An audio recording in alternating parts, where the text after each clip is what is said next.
The Galactic Council's main monitoring station operated like it always did, quiet and efficient, tracking thousands of signals across the galaxy every single day. Senior Monitor Thexval sat at his station, all four of his arms moving across different controls as he reviewed the routine data streams. He'd been doing this job for over 30 years, watching the peaceful galaxy go about its business. Then everything changed in an instant. A distress signal tore through the calm atmosphere of the monitoring room. The alarm was so loud and urgent that every operator in the facility stopped what they were doing. Thexval's experienced eyes scanned the incoming data, and his blood ran cold when he saw where it was coming from. Ceres 4, a small Volani colony on the far edge of civilized space, one of those peaceful farming worlds where families raised their children under open skies. He activated the audio feed, and what came through the speakers made his stomach turn. The message was breaking up, full of static and interference, but the terror in the voices was crystal clear. People were screaming.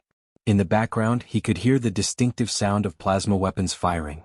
Then a voice, speaking in badly broken galactic standard, the universal language most species use to communicate.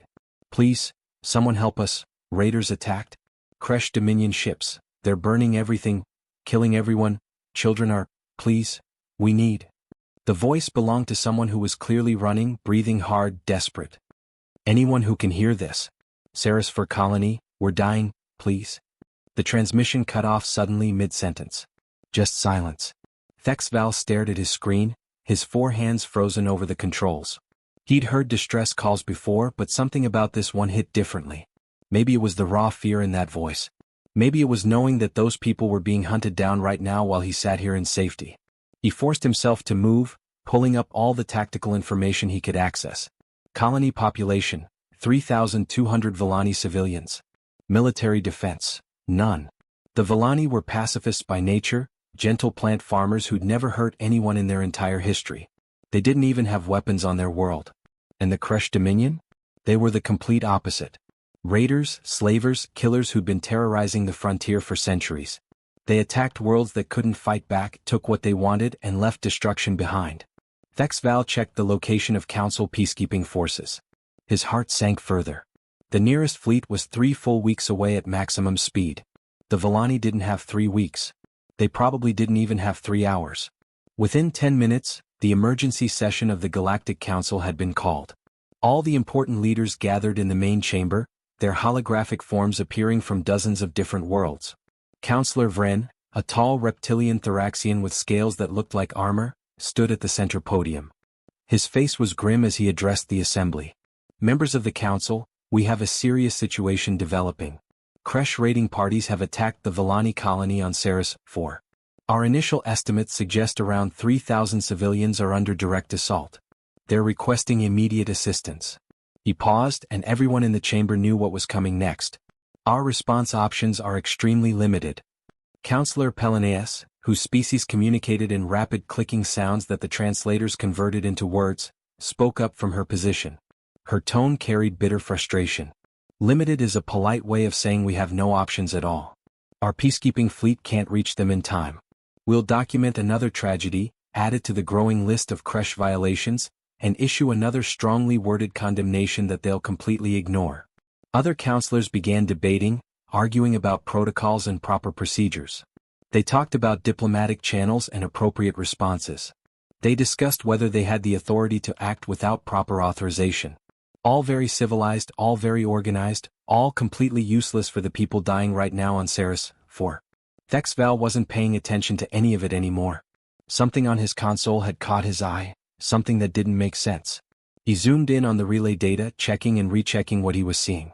The distress signal had been automatically forwarded through the galaxy-wide emergency network, which was standard procedure. But according to his readings, the signal hadn't just gone to council monitoring stations and registered peacekeeping forces like it was supposed to. The automated system had sent it somewhere else too. It had gone to Earth. That was strange. Earth was barely a member of the galactic community. The humans had only joined the council 15 years ago, and even then most species considered it a political favor more than anything else. Earth was classified as a death world, one of those rare planets so hostile and dangerous that the fact any intelligent life evolved there at all was considered remarkable. Humans were still viewed as primitives by most of the galaxy, aggressive and unpredictable. They had a small merchant fleet, sure, but nothing that could respond to a military crisis. Their ships were crude compared to proper galactic vessels, and their crews were just traders and cargo haulers. Before Thexval could report this anomaly to his supervisors, his console chimed again. Another transmission was coming in, but this time it wasn't going to the council. This message was being sent directly back to Ceres 4, directly to the source of the original distress call. Thexval pulled up the transmission on his personal screen first, wanting to verify it before he interrupted the council's debate. What he heard was a human voice, female, speaking in surprisingly clear galactic standard. The accent was thick and the pronunciation wasn't perfect, but the meaning was unmistakable. The voice was calm despite the urgency behind it. Just two simple words, "We're coming." Thexval's forearms went completely still. His mind struggled to process what he'd just heard. Earth was responding? The humans were actually going to try to help? That was insane. They had no significant military presence in that sector. They were just merchants and miners, completely unequipped for combat against professional Kresh raiders. He quickly routed the message to the main council chamber. The debate stopped immediately as every counselor heard those two words from Earth. "This is unexpected," Counselor Vren said carefully, which was about as close as a diplomat ever came to saying something was completely crazy. Earth has no registered military fleet in that sector of space. According to our database, their nearest vessel is a cargo ship called the Bellerophon, currently on a routine mining equipment delivery run. "Then this must be a mistake," Pelnias said, though her voice carried uncertainty. "Or perhaps human overconfidence. They can't possibly respond faster than our peacekeeping forces. They don't have the ships or the technology." Admiral Kress, the military observer for the council, activated the long-range sensor array. He was an old Thoraxian warrior with scars covering his scaled body, someone who'd seen combat on 100 different worlds. He'd earned his position through decades of experience in warfare. What appeared on the tactical display made him go very quiet. "Counselors," he said slowly, his voice carrying a note of disbelief, "I'm detecting 17 vessels that just entered faster than light travel. They originated from the Earth merchant shipping corridor. But they're not using our standard jump gate network." "What are they using?" Vren asked. "Direct space folding technology. It's crude and incredibly dangerous. The gravitational stresses involved should tear most ships apart." Kress pulled up the trajectory calculations, running the numbers twice to make sure he wasn't making an error. When he spoke again, his voice was barely above a whisper. "They'll arrive at Ceres 4 in approximately 4 hours. The entire council chamber fell silent. That was impossible. The fastest council ships using the most advanced technology couldn't make that journey in under 2 days. The speed these human vessels were traveling at should kill everyone aboard from the acceleration forces alone. Thexval pulled up the vessel registration data, his curiosity overwhelming his shock. His translator rendered his surprised clicks into galactic standard as he read the information aloud. "Counselors, according to Earth's public ship registry, those 17 vessels are classified as merchant cargo haulers and one colony transport ship. No military designation whatsoever. They're civilian trade vessels operating standard commercial routes." The implications slowly sank in. 17 civilian ships were racing across space at impossible speeds to respond to a distress call from complete strangers. "Someone contact Earth Command immediately," Admiral Kress ordered, his professional composure starting to crack. "I want to know exactly what kind of fleet they're sending to Ceres 4. The response came back through official channels in less than 30 seconds. Thexval read it aloud, his voice uncertain because he wasn't sure he believed what he was reading. "Earth Command reports that no official fleet has been deployed. The 17 vessels responded independently under something they call merchant emergency protocols. Those ships just happen to be closest to the distress call. Earth's actual military response fleet is launching now and will arrive in approximately 6 hours and 40 minutes. Counselor Vren sat down heavily in his chair. "They're sending civilians to fight Kresh raiders. In 4 hours. With cargo ships." Admiral Kress zoomed in on the lead vessel's identification tag. The ship was called Bellerophon, registered to a captain named Jack Morrison. Its cargo manifest listed industrial mining equipment and 73 personnel aboard. Not soldiers. Not warriors.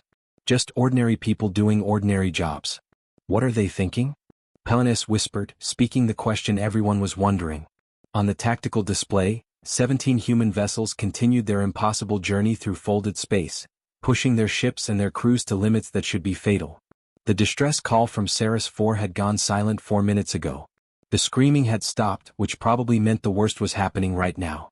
Admiral Kress pulled up every file the Council had on human capabilities, reading through reports and analyses from the last 15 years of contact. He'd studied dozens of species, fought against hundreds of different enemies. But humans were different somehow. Every report he read included the same warnings: unpredictable, aggressive when threatened, dangerously protective of others. "I don't know what they're thinking," Kress finally said, still watching those 17 ships race toward danger.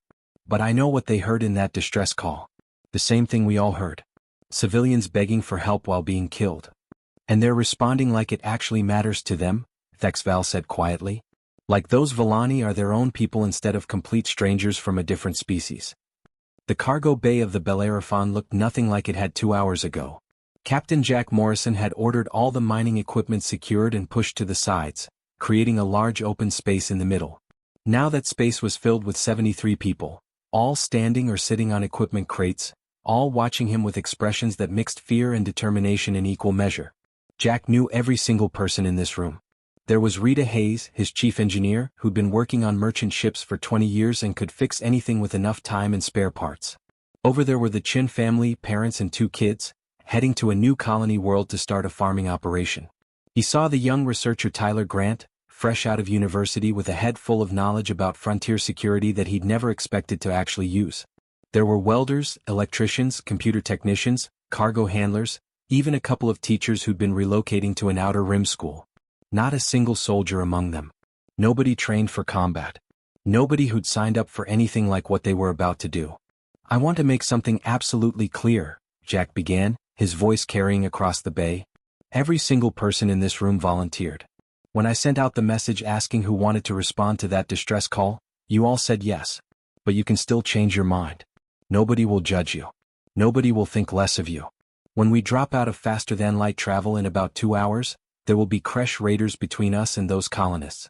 Professional killers with military weapons." He paused, looking at each face. He could see people were scared. That was good. Only fools weren't scared before a fight. But he also saw something else in their eyes. That stubborn human quality that made people do dangerous things for good reasons. "The other 16 ships in our group have made the same choice we have," Jack continued. "But I need you to understand what we're flying into. The Kresh Dominion are not nice people. They don't capture prisoners to ask for ransom money. They're raiders and slavers who enjoy causing pain. They've been attacking frontier colonies for hundreds of years and they're very good at it." He pulled up a holographic display showing what little information they had about the Villani. "The people on Ceres 4 are called Villani. They're farmers basically. Peaceful folks who grow crops and raise families. They don't have weapons. They don't have armies. They're not fighters. And right now, while we're standing here talking, those people are being hunted down and killed." The room was completely silent. Everyone was listening, really listening, understanding the weight of what they were about to attempt.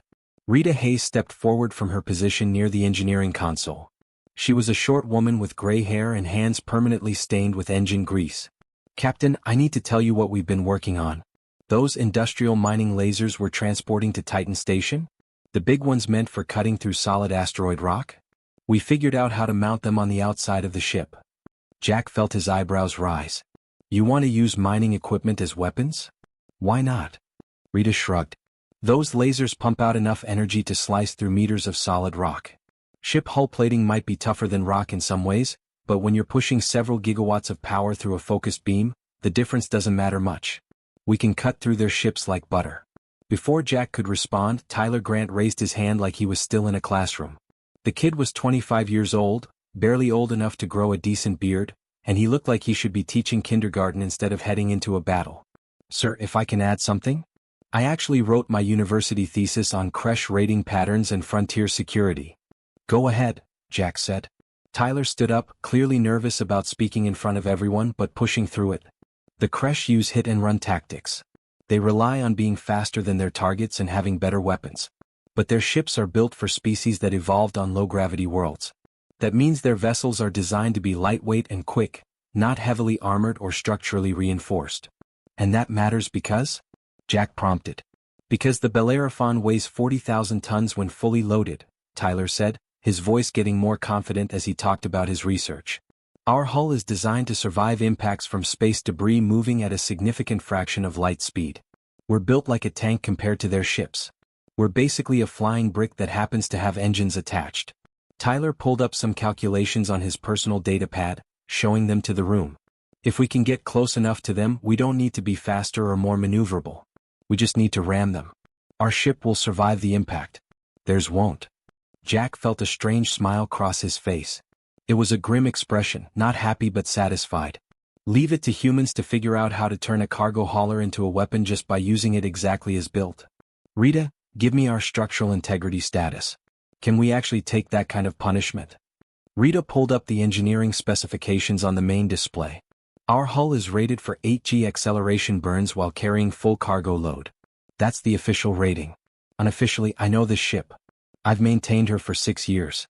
We can push 10 GS if we reroute power from all the non-essential systems. The galactic standard for most species is 4 GS maximum before they start blacking out. But we're human, someone called out from the back of the group. Jack recognized the voice as belonging to one of the cargo handlers. We evolved in 1 full gravity. We train in 1.2 GS on the space stations. We can handle forces that would kill most species. Murmurs of agreement rippled through the crowd. Jack could feel the mood shifting. People were starting to believe they actually had a chance. All right, Jack said. Here's what we're going to do. The other 16 ships in our convoy are improvising weapons just like we are. The Columbus is a mining vessel, and they've got demolition charges meant for breaking up asteroids. The Endeavor is a salvage ship with magnetic grapples strong enough to pull derelict vessels. The Mayflower is transporting colonist families in cryosleep, and their captain says they'll use the ship itself as a battering ram if they have to. He pulled up a tactical map of the Ceres 4 system on the holographic display. The Kresh have orbital superiority around the planet. They're using their ships to hunt down any Villani who escaped the initial attack. Our job is to break through their blockade and get down to the surface. The plan is straightforward because we're not military and we don't know fancy tactics. We hit them hard, we hit them fast, and we keep moving forward no matter what. A man named Dean Walker stood up. He was middle-aged, relocating with his wife and kids to a frontier world, but Jack knew he'd served in Earth's army years ago. Captain, my wife Karen and our kids are in the protected compartments. But I can help. I was infantry before I went civilian. Served 2 tours. How many others here have any kind of military experience? Jack asked the room. 11 hands went up out of 73 people. It was more than Jack had expected but less than he'd hoped for. Dean, you're in charge of organizing ground operations if we make it to the surface, Jack decided. Anyone with military experience, coordinate with him. Rita, you've got the ship during the space battle. Everyone else has their assignments from the computer system. Engineering teams focus on mounting those lasers and keeping power flowing. Medical teams prepare to treat casualties. Both ours and hopefully some Villani survivors. He paused, looking around the cargo bay one more time. These were his people. Not soldiers, not warriors, just ordinary folks who'd heard strangers screaming for help and decided to do something about it. I'm not going to lie to you, Jack said quietly. The Kresh have been raiding frontier worlds for 300 years. They're professional killers with military training and weapons designed for warfare. They outnumber us. They're better armed than we are. By every logical calculation, we should wait for the actual Earth military fleet to arrive. But we're not going to wait, Rita said. It wasn't a question. No, Jack agreed. We're not. Because the Earth fleet won't arrive for another 3 hours after we do. And in 3 hours, every single Villani on that planet will be dead or enslaved. Those people sent out a distress call begging anyone who could hear them for help. We heard them. And we're human. He let that last word hang in the air for a moment. Everyone in the room understood what it meant. Being human meant a lot of things. It meant coming from a world that had tried to kill humanity for millions of years. It meant being tougher and more stubborn than most species in the galaxy. It meant having the capacity for violence when necessary. But it also meant something else. Something that most other species didn't quite understand about humans. Tyler Grant spoke up again, his young voice carrying clearly across the bay. My grandfather fought in the water wars back on Earth before we reached the stars. He told me something before I left the planet for this research job. He said the thing that made humans different from most of the species we'd met in the galaxy was simple. Humans were prey once, way back in our evolutionary history. We were hunted by bigger, stronger predators. And we never forgot what it felt like to be helpless and afraid. So we don't abandon others when they're helpless, Dean Walker finished. Because we remember. Yeah, I understand that. Jack nodded slowly. Exactly right. Those Volani are strangers. We've never met them. They're a completely different species from a world we've never visited. But they're people and they're scared and they're dying. That's enough reason. He checked the countdown timer on his wrist display. 2 hours and 12 minutes until they dropped out of FTL at Ceres 4.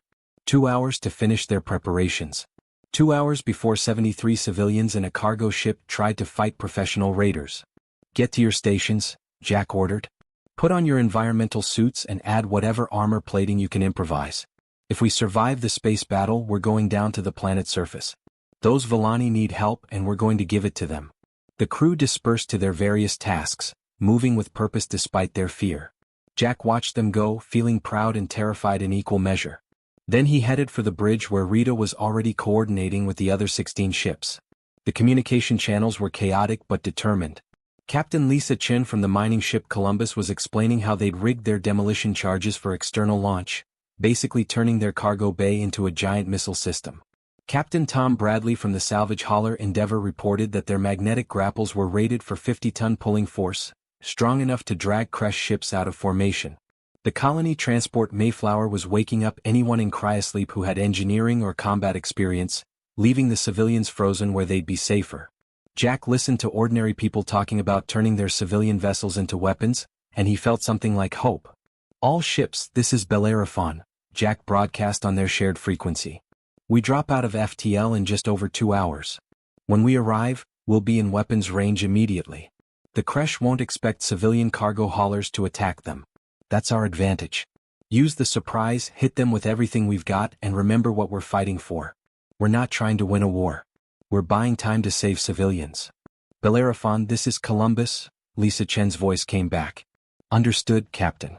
But Jack, if we get a chance to really hurt these raiders, to make them regret ever attacking peaceful colonists, I'm taking that chance. Same here, agreed Tom Bradley from the Endeavour. Jack looked at Rita, who was running final system checks on all the ship's critical systems. You think we'll survive this? Rita was quiet for a moment, her hands moving across the controls with the practiced ease of 20 years' experience. Then she shrugged. Honestly, I have no idea. We're flying into combat in a cargo ship against professional raiders. Every smart part of my brain says this is suicide. But, Jack prompted. But I'd rather die trying to help those people than live knowing I had the chance to do something and chose to do nothing instead, Rita said simply. That's what being human means, right? We don't leave people to die when we can help them. The countdown continued. 1 hour and 58 minutes. Somewhere ahead of them, Volani colonists were hiding, running, fighting with farming tools against military weapons. Somewhere ahead, children were crying while their parents tried to protect them. Somewhere ahead, people were dying while hoping desperately that anyone, had heard their call for help. And racing toward them through folded space at speeds that should be impossible, 17 human civilian ships were coming. Cargo haulers and mining vessels and transport ships, crewed by ordinary people who'd volunteered for this mission. Because when humans heard someone screaming for help, they couldn't help but respond. It's what made them human. 4 hours and 14 minutes had passed since the Volani distress call first came through. The Bellerophon and 16 other human ships dropped out of faster-than-light travel at the edge of the Ceres 4 system, and the transition was violent. Space itself seemed to tear and twist as 17 massive vessels forced their way back into normal space using technology that was crude and dangerous by galactic standards. Captain Jack Morrison felt like someone had hit him with a truck. The deceleration forces slammed him back into his crash seat with crushing weight, even though the ship's inertial dampeners were running at maximum power. His vision went gray around the edges as 8 full gravities of force pressed down on him for 3 endless seconds. His chest felt compressed, his limbs felt like lead, and breathing became a conscious effort. Then, just as suddenly as it started, the pressure released. The sensors cleared, showing them where they were. And Jack saw Ceres 4 for the first time. The planet was beautiful. It hung in the darkness of space like a blue-green jewel, with white clouds swirling across its surface. It looked so much like Earth that Jack felt an unexpected ache in his chest. That was a living world down there, with forests and oceans and open skies. A place where families lived and children played and people built homes. And swarming around that beautiful planet like metal insects were the Kresh raiders. Jack counted them quickly. 18 enemy vessels, ranging from small fast-attack corvettes to 3 proper military cruisers. They were positioned in a loose blockade pattern around Ceres 4, completely controlling the space around the planet. "Give me tactical display," Jack ordered, his voice coming out rough and strained from the G-forces he'd just endured. Rita Hayes, sitting at the engineering station, worked her controls with practiced efficiency. The main view screen lit up with sensor data, highlighting each enemy ship and showing their positions relative to the planet. The Kresh have concentrated their formation around Ceres 4. They've got complete orbital superiority and they're using it. I'm reading active weapons fire on the surface. They're hunting down the Villani who managed to escape the initial assault. Jack felt his jaw tighten. Those weren't military targets down there. Those were farmers and families running for their lives while being hunted like animals. "How long since the last distress call?" he asked. 2 hours and 18 minutes, sir," Rita replied. Then her voice cracked slightly, showing emotion she was trying to keep professional. "Captain, I'm not reading any active Villani communications. No radio signals, no distress beacons, nothing. Either they're hiding in complete silence or they're—" She couldn't finish the sentence. "They're not all dead," Jack said firmly because he had to believe that. The alternative was unbearable. "Not yet. We got here in time. We have to believe that. What's the status of our other ships?" Ben Torres, handling communications, pulled up the convoy status report. "All 17 vessels accounted for, Captain. The Endeavour took some structural damage during the FTL transition, but Captain Bradley reports they're still operational. Everyone's holding position at the system edge, waiting for your signal to advance." On the long-range sensors, Jack watched as the Kresh formation shifted. They'd noticed the human arrival. 18 enemy ships began moving into a more aggressive posture, turning to face the newcomers. A transmission came through. The ship's artificial intelligence translator processed the clicking, chittering Kresh language and converted it into English. The translated voice sounded arrogant and amused. "Unknown vessels, identify yourselves immediately or be destroyed. This star system is now under Kresh Dominion authority. You are trespassing." Jack leaned forward in his command chair, feeling the weight of what he was about to do. 17 civilian ships against 18 military raiders. By every logical calculation, this was suicide. But sometimes logic had to take a back seat to doing the right thing. "Ben, open a channel on all frequencies," Jack ordered. "Channel open, sir," Ben confirmed. Jack took a deep breath and spoke clearly. "Kresh vessels, this is Captain Jack Morrison commanding the Earth merchant vessel Bellerophon. The Villani colony on Ceres 4 is now under our protection. Cease all hostile actions immediately and withdraw from this system. You have exactly 1 minute to comply with this order." There was a pause of perhaps 5 seconds. Then the Kresh response came back, and even through the artificial translator, Jack could hear the amusement and contempt in the alien voice. "Earth merchant ship? We are Kresh warriors of the Dominion fleet. We claim this world and all its inhabitants by ancient right of conquest. Leave this system immediately or die alongside them. This is your only warning." The transmission cut off. On the tactical display, the Kresh ships began powering up their weapons systems. Energy signatures spiked as plasma cannons charged and missile tubes loaded. "Rita," Jack said quietly, keeping his voice calm even though his heart was pounding. "How long until we can close to weapons range?" Rita checked her calculations.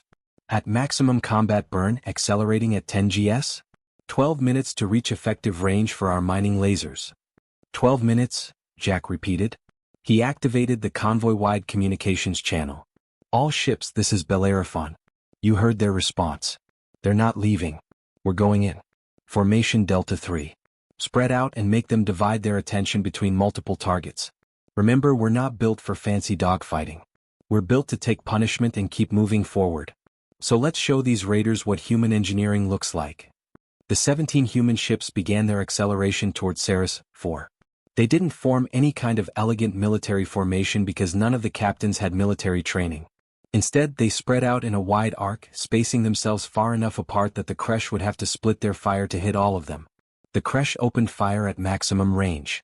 Brilliant streams of superheated plasma lanced across the darkness of space, each bolt carrying enough energy to melt through most ship hulls in seconds. The weapons were designed to pierce armor and cook the crew alive inside their vessels. "Evasive maneuvers," Jack called out, though he knew it was almost pointless. The human ships tried to dodge, but cargo haulers and mining vessels weren't built for agility. They were massive, heavy ships designed to carry enormous loads across vast distances. They lumbered through space like the flying bricks Tyler had compared them to, unable to make the quick turns that might have saved them from incoming fire. The Columbus took the first direct hit. Jack watched on his tactical screen as a plasma lance carved into the mining ship's portside hull, ripping through meters of metal and composite materials. For a terrible moment he thought they'd lost her and her entire crew. Then Captain Lisa Chen's voice crackled over the communications channel, strained and breathless but very much alive. "Still here, Bellerophon. That was extremely unpleasant and I don't recommend it. But we're still operational. Our hull armor actually held against their plasma weapon." Jack felt a surge of hope. The hull held. That shouldn't have been possible. Plasma lances were designed to cut through standard ship armor. Then he remembered what these ships were. The Columbus was a mining vessel built to work in asteroid belts, where solar radiation and random space debris were constant hazards. Her hull wasn't just simple metal plating. It was multiple layers of advanced composites with radiation shielding, thermal dispersion systems, and redundant structural bracing strong enough to survive in the most hostile environments. The Kresh had just shot a ship that was designed to survive the raw, unfiltered fury of space itself. "All ships," Jack broadcast quickly, revising his tactics on the spot. "Stop trying to dodge. We can't outmaneuver them and it's not working anyway. These ships were built for survival, not speed. Trust your hull armor. Angle your thickest armor sections toward incoming fire and maintain your advance. Keep moving forward no matter what." The human convoy continued its forward push. The Kresh concentrated their fire, clearly expecting these primitive civilian vessels to break formation and retreat when faced with professional military weapons. The Endeavour took 3 plasma hits in rapid succession. Her salvage grappling arms melted off in bursts of superheated metal. Her portside sensor array went completely dark, leaving half the ship blind. Atmosphere vented from a breached cargo section. But the main hull held, the crew compartments stayed sealed behind emergency bulkheads, and the ship kept coming. The Mayflower, the big colony transport carrying 200 families in cryosleep, lost her entire forward cargo section to a direct strike that punched clean through. The explosion was massive, venting debris and atmosphere in a huge cloud. But the passenger sections deeper in the ship remained intact, protected by the redundant safety systems required for transporting civilians, and she kept coming. 8 minutes to weapons range, Rita reported, her hands flying across the engineering controls as she constantly adjusted power distribution to maintain their acceleration. The Kresh commander apparently realized they were dealing with something completely unexpected. The enemy formation shifted, concentrating all 3 of their heavy cruisers toward the human advance. These were proper military vessels with the firepower to destroy small moons. Another transmission came through, less amused this time and carrying a note of genuine confusion. "What kind of merchant ships are you flying? Your vessel should be destroyed. Stand down immediately or we will intensify our attack." Jack couldn't help but smile grimly. "Ben, open that channel again. Let them hear this." "Channel open, Captain." "Kresh Commander," Jack said calmly, "we're flying standard Earth merchant vessels. Basic civilian construction. Nothing special. The thing is, we're built to survive solar radiation storms that would fry your ship's electronics. We're built to handle micrometeorite impacts at relativistic speeds that would punch through your hulls. We're built to keep our crews alive when reactors breach or life support fails or any of 1,000 other things that can kill you in space. Your weapons are impressive, but we come from a death world. Our definition of survivable conditions is very different from yours." The Kresh response was immediate and violent. All 18 enemy vessels opened fire simultaneously, concentrating every weapon they had on a single target. The Bellerophon. "Brace for impact," Rita shouted. The world became nothing but light and heat and deafening noise. Jack felt the entire ship shudder as multiple plasma bolts hammered into their hull. Alarms screamed from every direction. His tactical display showed hull breaches on decks 3 and 4. Emergency bulkheads slammed shut. Casualty reports started flooding in. 3 crew members dead. 7 injured. Sections of the ship venting atmosphere into space. The lights flickered. Sparks showered from damaged control panels. The artificial gravity cut out for 3 terrifying seconds before backup systems kicked in. But through it all, the Bellerophon kept flying. The engines kept burning. The hull, battered and breached but still fundamentally intact, held together. "Damage report." Jack shouted over the alarms. "Forward cargo bay is completely gone," Rita called back, her voice tight with stress as she worked frantically to keep critical systems online. "We've lost all external sensors on the port side. We're flying half-blind. But engineering section is intact. Both reactors are stable and running at 93% capacity. Captain, we're hurt but we're still in this fight." 5 minutes to weapons range, Ben reported, his voice shaking but determined. Jack pulled up the tactical display again, assessing the situation. The human ships had taken serious damage. The Columbus had lost her entire starboard side to repeated hits, but somehow her port side and central spine were still intact, still flying, still accelerating toward the enemy. The Endeavour was trailing debris and leaking atmosphere from a dozen holes. The Mayflower looked like someone had taken a giant bite out of her bow. But all 17 ships were still advancing. Still moving forward despite damage that should have destroyed them. Still refusing to quit. They should be running, Rita said, staring at the tactical display showing the battered human convoy. By every tactical manual ever written, we should have broken off this attack by now. Any sane species would retreat. Yeah, Jack agreed, watching his damaged ships close the distance with the enemy. But we're human. Sanity is negotiable when people need help. 4 minutes. 3. The Kresh kept firing, probably starting to panic now as these impossible ships refused to die. The Columbus lost her portside engines, but her starboard engines compensated, keeping her in the fight. 2 minutes. The Kresh commander sent one final transmission, and this time there was no amusement in the translated voice. Only disbelief and something that might have been fear. You're insane. All of you. This is suicide. No profit is worth this. Jack opened his channel one last time before the fighting got too intense for talking. Kresh commander, you made a mistake. You're looking at this like it's about profit or territory or conquest. But we didn't come here for any of that. We came because you're threatening innocent people. People under our protection now. We gave you a chance to leave peacefully. You should have taken it. The countdown hit 0. 12 minutes of flying through enemy fire, 12 minutes of taking damage that would have destroyed any normal civilian vessels, 12 minutes of refusing to quit. All ships, Jack said, his voice completely calm now that the moment had finally arrived. Fire everything you've got. 17 battered human ships, their hulls scarred and breached but their crews still fighting, finally came into weapons range. And they unleashed absolute hell. Industrial mining lasers designed to cut through solid asteroid rock, now running at power settings their manufacturers never intended, carved into Kresh hulls like knives through paper. The Columbus, despite being half destroyed, launched her entire cargo of mining demolition charges like crude but effective missiles, each one packing enough explosive force to shatter rock formations. The Endeavour fired her remaining magnetic grapples, and those powerful salvage tools locked onto a Kresh corvette with 50 tons of pulling force, yanking the enemy ship completely out of formation. And the Bellerophon turned her industrial cutting torch toward the nearest Kresh cruiser and fired at point-blank range. The cutting torch was meant to slice through meters of solid rock from a safe distance. At this range, hitting a ship designed for speed and maneuverability rather than heavy armor, it burned through the Kresh cruiser's hull like it was made of tissue paper. Jack watched as the enemy ship's power systems overloaded from the damage, secondary explosions rippling along its length like fireworks. Target destroyed, Rita reported, her voice filled with shocked disbelief. Captain, we just killed a military cruiser with a mining laser. Jack checked his readouts.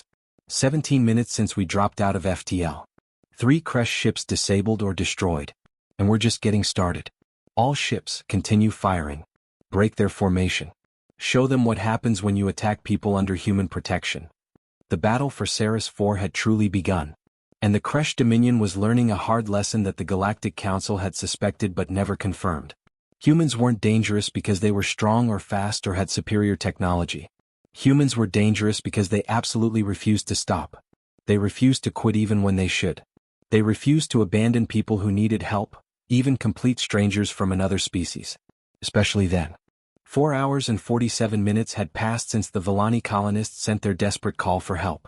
Captain Jack Morrison stood on the bridge of the Bellerophon, watching the tactical display as the space battle unfolded in ways the Kresh raiders clearly never expected. 3 of their 18 ships were now out of the fight. 1 had been completely destroyed when the Columbus launched her improvised missile attack using mining explosives. 2 more were dead in space, their power systems offline and hulls torn open by the focused beams of human industrial lasers. But victory always came with a price, and the human convoy was paying it. The Endeavour had lost main power after taking too many direct hits. Her crew was alive but the ship was drifting, unable to maneuver or fight back. The Pioneer, one of the smaller cargo haulers, had taken catastrophic damage to her life support systems and been forced to evacuate her entire crew into escape pods. Those pods were now floating in space, protected by the other human ships, waiting to be rescued. And the Bellerophon herself was barely holding together. Jack could feel it in the way the ship moved, the way the deck plates vibrated under his feet. They were flying on auxiliary backup systems. The main hull was breached in at least a dozen places, sealed off by emergency bulkheads that kept the air in but couldn't fix the structural damage. Life support was failing in multiple compartments, forcing crew members to work in their environmental suits. "What's our status for ground assault?" Jack asked, already planning the next phase of their mission. Winning the space battle meant nothing if the Villani on the surface were already dead. Rita Hayes checked her readings, pulling up data from all the ships in their convoy. 6 ships are in good enough condition to make atmospheric entry without breaking apart. The Mayflower can still fly. The Columbus is held together mostly by prayers and welding, but Captain Chin says she's committed. We can make it. And 3 of the smaller vessels can follow us down. The rest need to stay in orbit. They're too damaged to risk atmospheric flight, but they can still fight up here and cover our descent. Jack pulled up sensor readings from Ceres 4's surface, studying the colony layout and searching for signs of life. What he saw made his chest tight. The Villani settlement showed massive devastation. Entire sections of the town were just gone, reduced to smoking craters and collapsed buildings. Scorch marks from plasma weapons covered the ground where the Kresh had fired indiscriminately. But there were scattered life signs. Faint biosignatures hiding in basements, in the forests outside town, in drainage tunnels beneath the streets. Survivors. People who'd managed to escape the initial massacre and were now hiding, waiting, hoping desperately that someone would come to save them. "All ships capable of atmospheric entry," Jack broadcast on the convoy-wide channel. "We're going down to the surface. The rest of you hold orbital position and keep those Kresh ships occupied.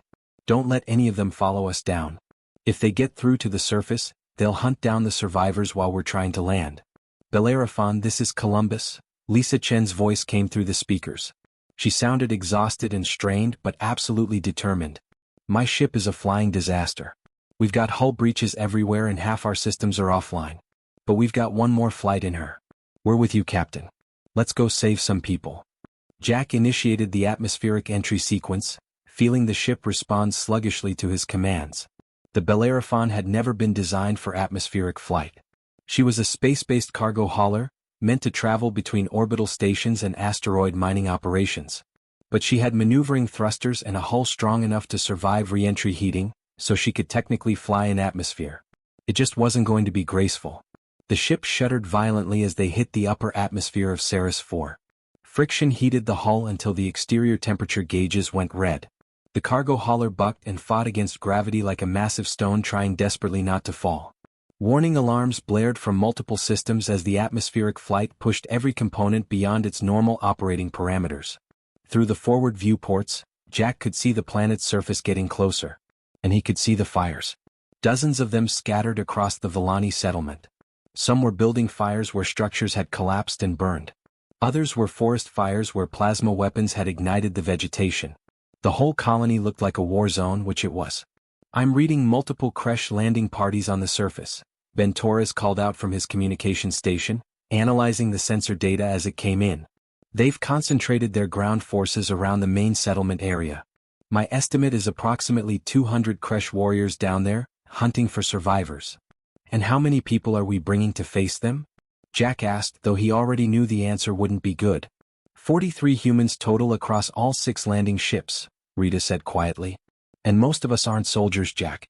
We're cargo handlers and engineers and colonist families." Jack felt the weight of that reality.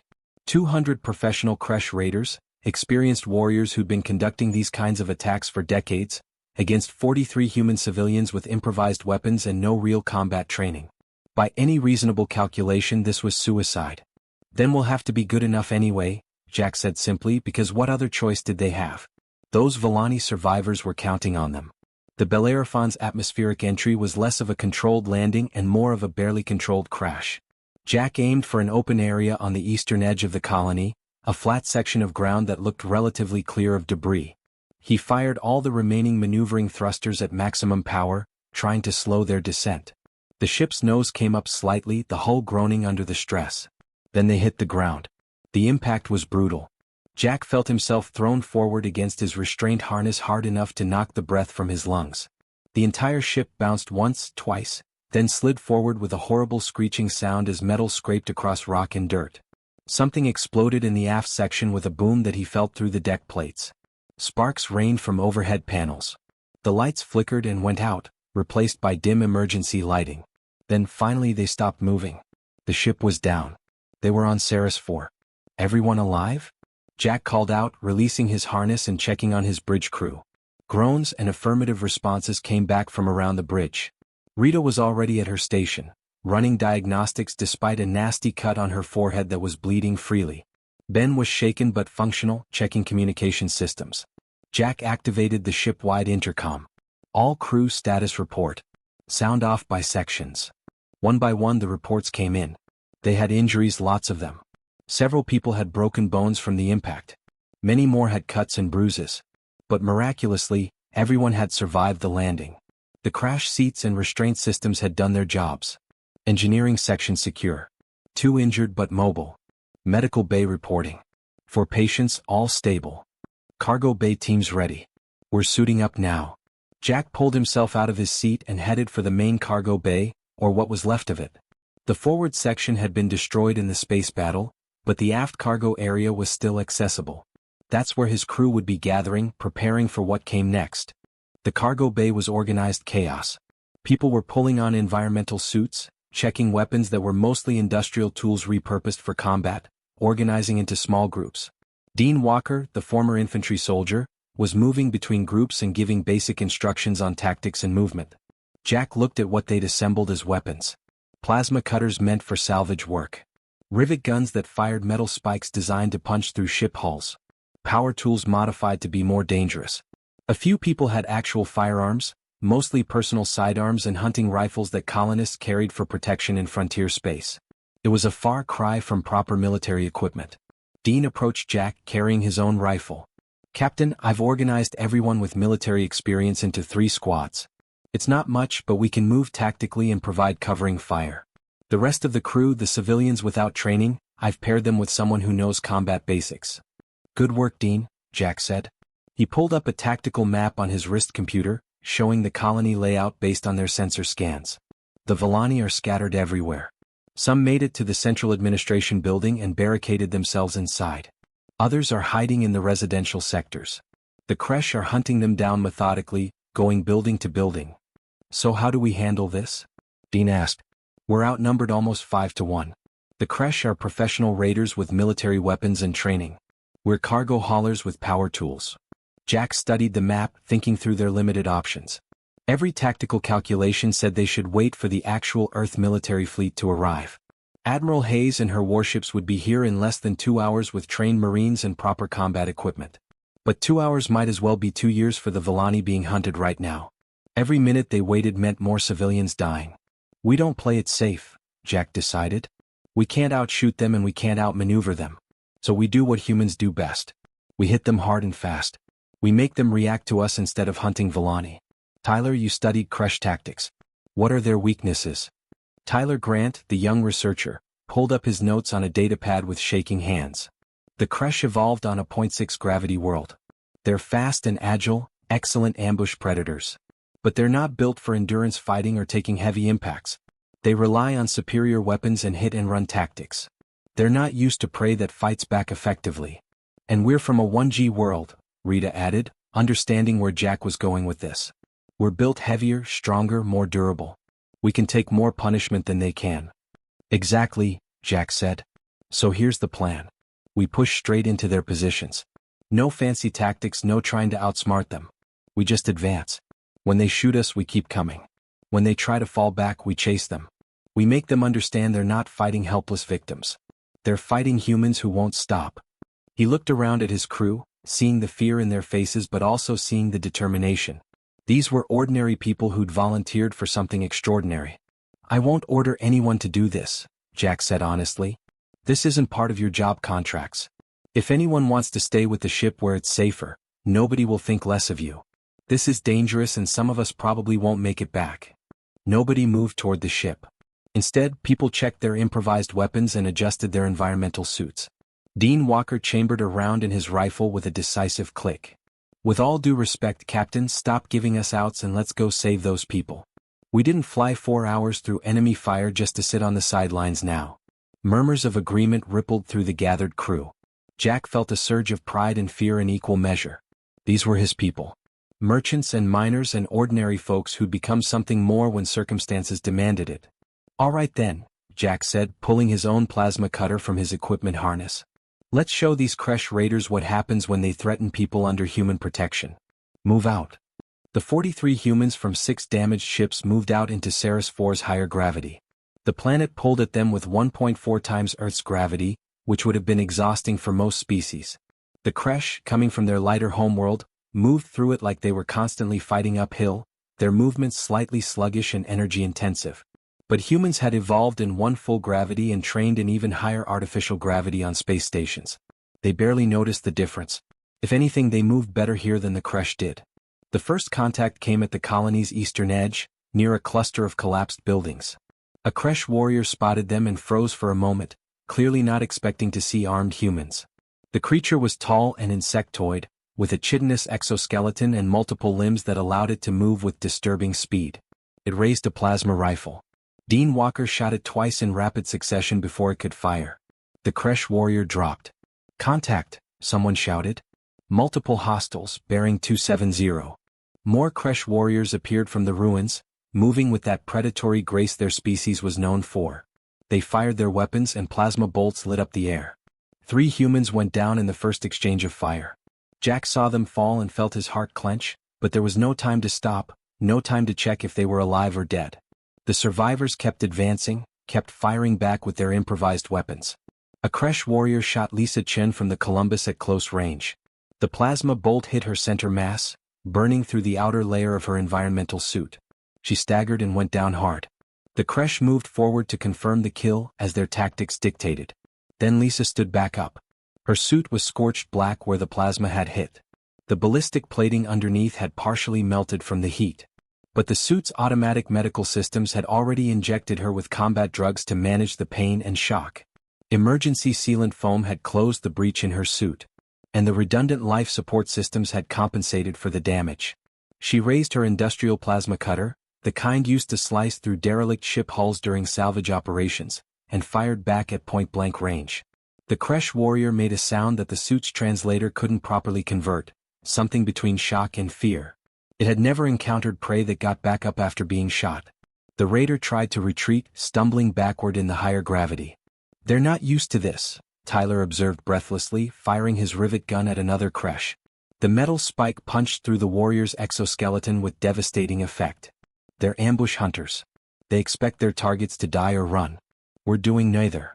The humans pushed forward through the ruined colony, not with military precision because most of them didn't know proper combat formations, but with something more fundamental.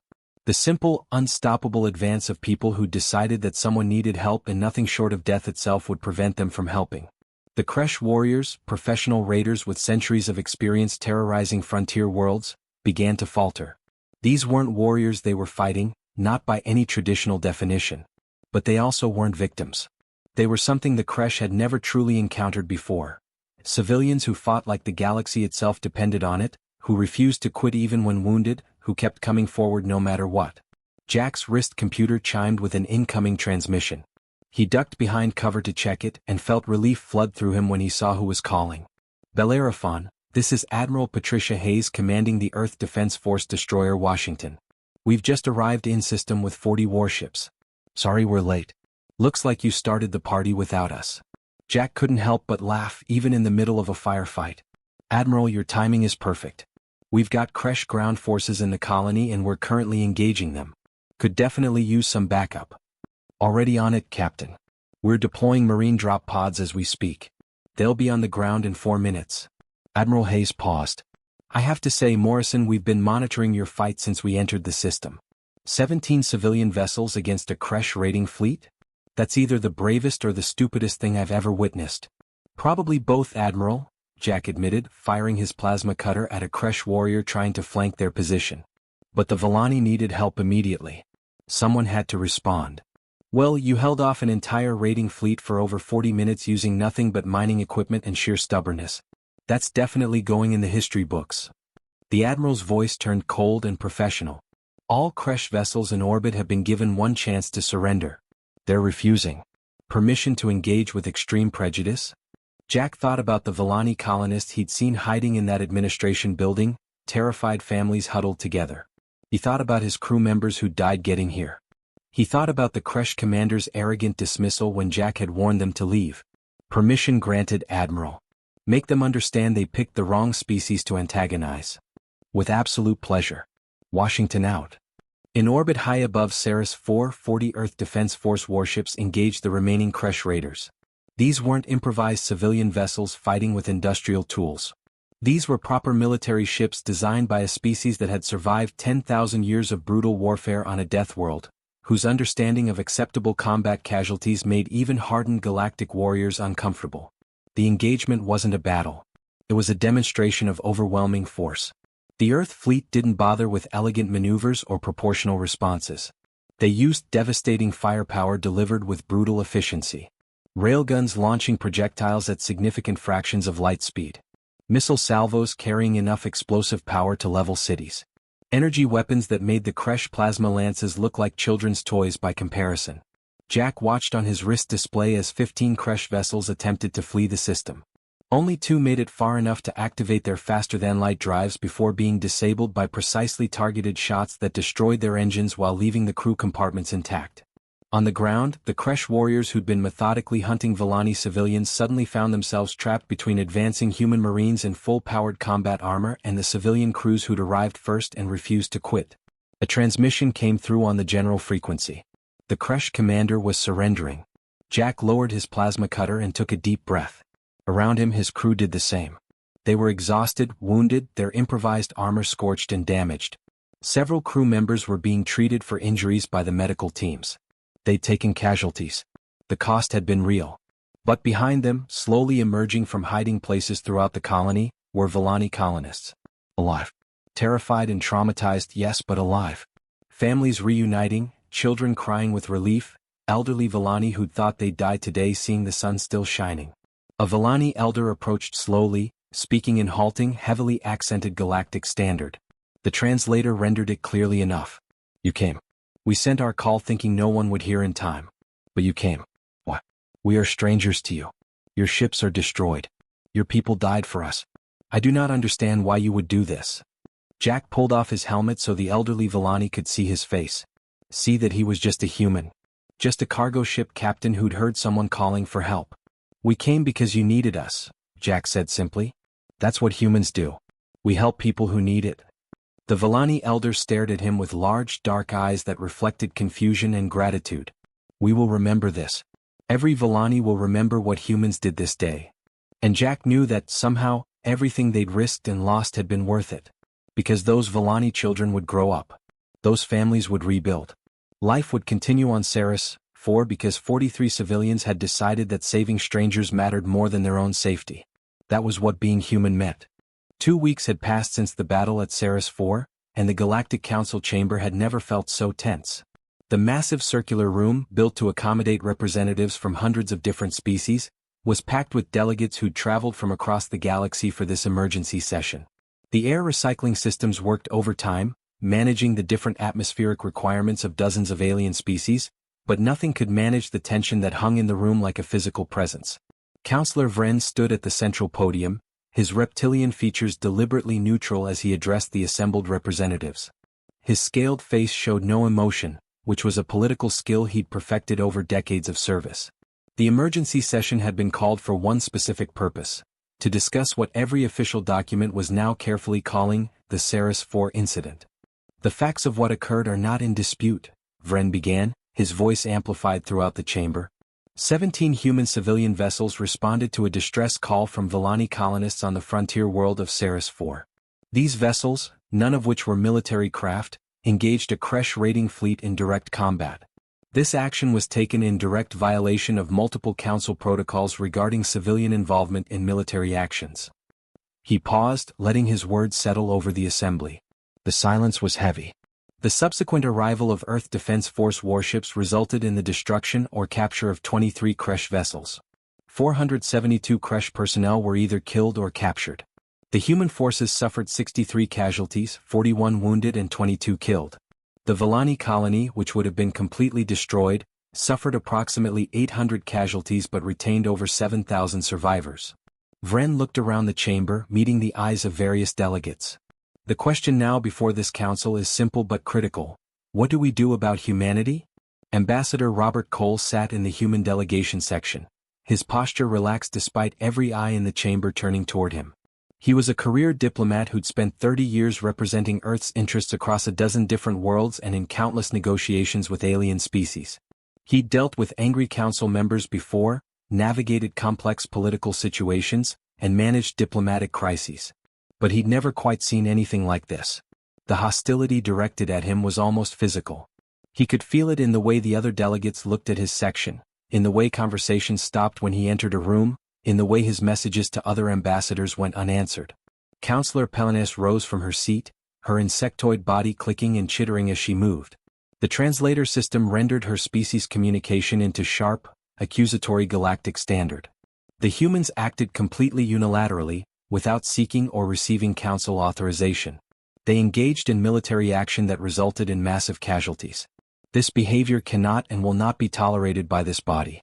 We formally demand immediate restrictions on all human fleet movements and mandatory council oversight of every human military operation, both within council space and beyond.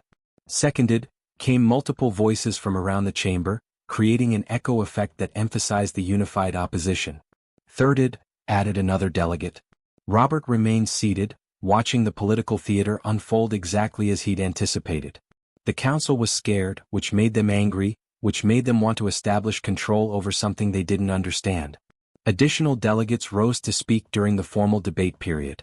The Thraxian military representative expressed deep concerns about human aggression and unpredictability. The Quellan delegate questioned whether humanity possessed the judgment necessary for council membership. The representative from the merchant guilds complained loudly about the disruption to established trade routes and the precedent this set for other species taking unilateral action. Robert waited patiently for the traditional 3 minutes of debate that council protocol required before the accused party could respond. He listened to each concern, each complaint, each fear. He made mental notes about which delegates were genuinely worried and which were simply posturing for political advantage. When the debate timer finally indicated his turn to speak, Robert stood slowly, straightened his suit jacket with deliberate care, and walked to the speaker's platform with measured steps. He wasn't hurrying. He wasn't showing any of the nervousness he actually felt. Diplomacy was partly about substance but mostly about presentation. "Honorable councillors," Robert began, his voice carrying clearly in the acoustically perfect chamber. "I've listened carefully to your concerns over the past 3 minutes. Before I address those specific concerns, I'd like to present some additional information that the council may find relevant to understanding what occurred at Ceres 4. He activated the holographic display system built into the speaker's platform. Images appeared above the chamber floor, three-dimensional and clear enough to see from every angle. They showed the human ships during the battle, their hulls burning and damaged but still advancing toward the enemy. The council watched in silence as the footage played. They saw the Bellerophon and her sister ships pushing through Kresh plasma fire, their armor ablaze but still functioning. They watched civilian crews operating mining equipment as improvised weapons. They saw humans taking hits that should have killed them instantly, yet somehow surviving and continuing to fight. Then Robert switched to ground footage from the planet's surface. The council watched as 43 humans, most of them clearly civilians based on their equipment and movements, engaged 200 professional Kresh warriors to protect Villani colonists. They watched a human woman named Lisa Chen take a plasma bolt directly to her chest, collapse, then impossibly stand back up 30 seconds later and continue fighting. The council has expressed significant concern about human military capabilities, Robert said quietly, letting the images speak for themselves. "Let me be absolutely clear about something important. What you just watched was not our military. Those were not soldiers. Those were merchants, miners, engineers, and families traveling to colony worlds. They were ordinary civilians who happened to be closest when the distress call was received." He let that information sink in before continuing. Several council members shifted uncomfortably in their seats. "Our actual military fleet, the Earth Defense Force, arrived 43 minutes after those civilian vessels. By that time, 17 cargo haulers and transport ships had already broken the Kresh blockade, landed on the planet and engaged ground forces. Not because any government ordered them to. Not because of treaty obligations. Not because of payment or strategic advantage or territorial claims.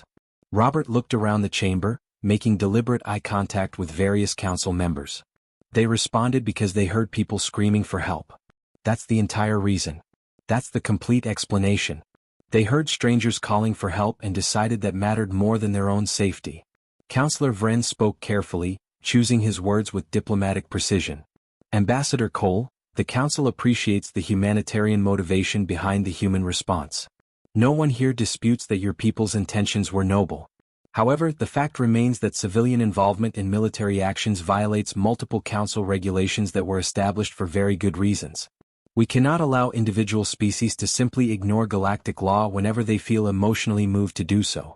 That way leads to chaos. Then change your laws, Robert said flatly, his diplomatic tone dropping away to reveal the blunt honesty underneath. The chamber erupted instantly. Councillors shouted protests and demands for order. Accusations of human arrogance flew from multiple directions. The presiding officer had to activate the order bells 3 times before the noise died down enough for Robert to continue. Let me tell you what the council doesn't seem to understand about humans, Robert continued, his voice calm despite the hostility directed at him. We come from a planet that spent millions of years actively trying to kill us. Predators that hunted us. Diseases that decimated our populations. Weather patterns that could destroy entire civilizations. Geographic features that isolated and challenged us. Earth threw everything it had at humanity, and we survived by being 2 things simultaneously: ruthlessly violent when threatened, and fiercely protective of anyone we considered part of our tribe. He gestured to the footage still playing in the holographic display, showing the battered human ships refusing to retreat. Here's the thing about humans that terrifies this council, whether you want to admit it or not. We have the capacity to consider anyone part of our tribe. Those Villani colonists were complete strangers. Different species. No treaty obligations. No shared history. No strategic value. But they needed help, so they became ours to protect. That's how human psychology works. That's exactly what concerns us, Pelaneus interjected sharply. This tribal protectiveness you describe is fundamentally unpredictable. How do we know humans won't decide the entire galaxy needs protecting? That your protection won't eventually become domination? History is full of powerful species claiming to protect weaker ones while actually subjugating them. Robert nodded slowly, acknowledging the legitimate concern. That's a fair question, Counselor. Let me answer it with a question of my own. Counselor Pelaneus, how long has this council known about Kresh raids on Villani colony worlds? Pelaneus hesitated, clearly not expecting the question to be turned around on her. The Kresh Dominion has engaged in frontier raiding activities for approximately 3 centuries. However, the Council has established proper protocols for addressing such violations through diplomatic channels and how many colonies have been completely destroyed while the Council followed those protocols? Robert interrupted. The Council's records indicate 47 complete colony losses over that 300-year period, Vren said quietly, his voice heavy. With partial destruction or significant casualties in hundreds of additional incidents. 47 colonies, Robert repeated, letting the number echo through the chamber. 47 worlds where every single inhabitant was killed or enslaved. And the Council's response has been what, exactly? Strongly worded condemnations? Trade restrictions that the Kresh simply ignore? Peacekeeping fleets that arrive weeks too late to save anyone? He pulled up new data on the holographic display, Council records and diplomatic correspondence and incident reports spanning 3 centuries. The Council has excellent protocols for responding to crises. You have committees and subcommittees and proper channels and authorization requirements.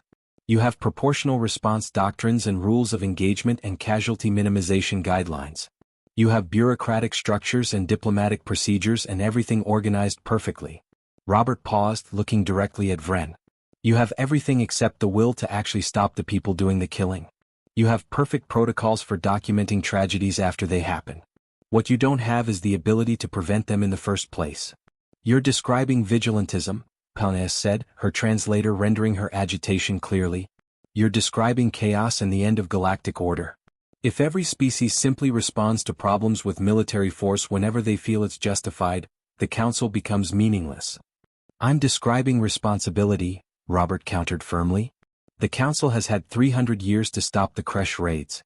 300 years of protocols and diplomatic channels and proper procedures. Humanity has been a Council member for 15 years total. And in 2 weeks, We've done more to actually stop Kresh aggression than you've managed in 3 centuries. He pulled up the latest intelligence reports on the holographic display. Since the Ceres 4 incident, Kresh raiding activity has dropped by 92% across the frontier. Not because humans have hunted down every Kresh ship, but because word has spread. The Kresh Dominion has circulated internal orders declaring human-protected space completely off-limits. Other raider groups have followed suit. The simple knowledge that humans will respond to distress calls has done more to protect frontier colonies than 300 years of Council protocols. Robert took a breath and delivered the statement he'd been authorized by Earth Command to make. Humanity will continue to respond to distress calls. We will coordinate with Council forces whenever possible and practical. We will follow your protocols when those protocols don't conflict with saving innocent lives. But we will not, and we cannot, ignore calls for help just because the proper authorization hasn't been filed or because responding might violate some regulation written by bureaucrats who've never heard people screaming for help while being murdered. The chamber erupted again, even louder this time. Delegates shouted over each other, demanding that Robert be removed from the floor, that Earth be sanctioned, that humanity be expelled from the Council entirely. The noise was deafening. Robert didn't try to speak over it. He simply waited, standing calmly at the podium while chaos swirled around him. The Council can try to restrict human fleet movements, Robert said when the noise finally died down enough for him to be heard. You can demand oversight. You can threaten sanctions or even expulsion from this body. But before you do that, I want every delegate in this chamber to ask yourselves one critical question. Who will respond to the next distress call? His voice grew quieter, forcing the delegates to actually listen. Who will be there when the next colony is attacked? Will it be your peacekeeping fleet that's 3 weeks away and arrives just in time to count the bodies? Or will it be humans who'll be there in 4 hours because that's how long people being hunted have to live? The chamber fell silent. Robert had struck at the core of the issue and every delegate knew it. Councillor Vren raised one scaled hand, calling for formal order. The chamber gradually quieted. The Council will adjourn to consider the human position and determine appropriate action. This session is temporarily. Before you adjourn, Robert interrupted, which was technically a protocol violation, but he'd already violated so many protocols that one more hardly mattered at this point. I have a message that was transmitted to the Council this morning from the Villani. He activated a new recording. The holographic display showed the same Villani elder who'd spoken to Captain Morrison on Ceres 4, now standing in what looked like a rebuilt community center. To the honored members of the Galactic Council, the elder said in slow, carefully practiced standard. The Villani people wish to express our eternal gratitude to humanity for saving our colony when no one else could reach us in time. We also wish to state formally and officially, if this council takes any punitive action against Earth for the act of saving our lives, the Villani will immediately withdraw from council membership. We will not remain part of an organization that punishes those who help while tolerating those who kill. The recording ended. Robert looked around the chamber at the shocked faces. That message was transmitted yesterday, Robert said calmly. Since then, 14 other frontier species have sent similar statements to the Council. The Quellan trade networks have indicated they will preferentially route their commerce through human-protected space for safety reasons. 3 major colony worlds have formally requested human defense agreements. And the merchant guilds, despite their official complaints, have seen a 40% increase in shipping traffic through routes patrolled by human vessels. He let those facts settle over the Council like cold water. So yes, councillors, you can try to restrict humanity. You can pass resolutions and issue demands. But ask yourselves what happens to the Council's authority and relevance when half the frontier worlds decide they'd rather trust human merchants than Council protocols. What happens when species start choosing human protection over Council membership? Robert returned to his seat, leaving the Council to contemplate those uncomfortable questions. The formal adjournment lasted 3 full days. Behind closed doors, the Council debated and argued and ultimately confronted a truth they'd been avoiding since Earth joined 15 years ago. Humanity wasn't going to follow normal galactic norms. Not because humans were arrogant or aggressive, though they could be both. But because human cultural values were fundamentally different from most galactic species. When the Council finally reconvened, Councillor Vren made the formal announcement that everyone had expected but no one had wanted to hear. The Council has established what we are calling the Terra Protocols, Vren said formally. Under these new regulations, human vessels are permitted to respond to distress calls independently, without requiring prior Council authorization. However, humans must coordinate with Council forces when those forces are available and must report all actions taken. In exchange, the Council commits to significantly faster response times for emergency situations and more aggressive action against raiders, slavers, and other threats to civilian populations throughout Council space. He paused, looking directly at Robert. The Council also formally recognizes humanity's unique cultural perspective on protecting innocent life. We do not necessarily agree with your methods, which we still find excessively violent and insufficiently measured. But we acknowledge that your methods have achieved results in protecting frontier populations where our own approaches have failed. It wasn't everything Robert had hoped for, but it was enough. It was legitimacy. It was acceptance. It was the galaxy adapting to human values rather than trying to force humans to abandon those values. Earth accepts the Terra protocols, Robert said formally. We look forward to working cooperatively with the Council to protect innocent life throughout the galaxy. 3 months later, Captain Jack Morrison stood on the bridge of the newly repaired Bellerophon, watching Ceres 4 shrink in the viewscreen as they departed the system. The colony was thriving again, rebuilt with help from both Council aid programs and independent human charitable organizations. The Villani had named their central plaza Morrison Square in his honor, which still embarrassed him every time he thought about it. Captain, Rita Hayes called from engineering. We're receiving a transmission marked priority. Put it through, Jack said. Admiral Patricia Hayes appeared on the communications screen. Captain Morrison, I hope I'm not interrupting your normal cargo route. Just leaving Ceres 4 after delivering reconstruction supplies, Admiral. What can I do for Earth's military today? There's a developing situation in the Outer Rim territories. Mixed colony world, human and Quellan populations, reporting suspicious vessel activity in their system. Could be nothing. Could be raiders testing their defenses. Our nearest military fleet is 8 hours away from that position. Jack looked at Rita, who was already pulling up navigation data without being asked. She calculated the route and met his eyes, nodding confirmation. Admiral, Jack said carefully, the Bellerophon is a cargo hauler. We're not equipped for military combat. I'm fully aware, Captain. I'm also aware that you and your crew responded to Ceres 4 in a cargo hauler and managed to hold off professional raiders for 43 minutes. The colonists specifically requested human response. They trust us now. They trust you. But I won't order you to put your crew at risk again. This is completely voluntary. Jack thought about that original distress call from Ceres 4, the screaming he'd heard, the choice he'd made to respond. He thought about the crew members they'd lost in that battle, the risks they'd taken, the regulations they'd violated. Then he thought about the Villani children he'd seen playing in Morrison Square just yesterday, alive and happy and safe because ordinary people had decided that helping strangers mattered more than following rules. Send us the coordinates, Admiral, Jack decided. We'll go check it out. Thank you, Captain. And Jack? The Council learned something important from Ceres 4. Sometimes the people who care more about helping than following regulations are exactly the people the galaxy needs. The transmission ended. Jack turned to his crew, the same people who'd survived that first battle, plus a few new members who'd specifically requested assignment to the Bellerophon after hearing about what they'd done. You all heard the Admiral, Jack said. There might be trouble brewing in the Outer Rim. It's not technically our problem. We're not military. We have no obligation to respond to potential threats. He paused, looking at the faces watching him, already knowing what they'd choose because he knew what kind of people served on his ship. But someone might need help, Jack continued. And if they do, that makes it our problem. Rita set course for the Outer Rim. Best possible speed. Let's go see if anyone needs us.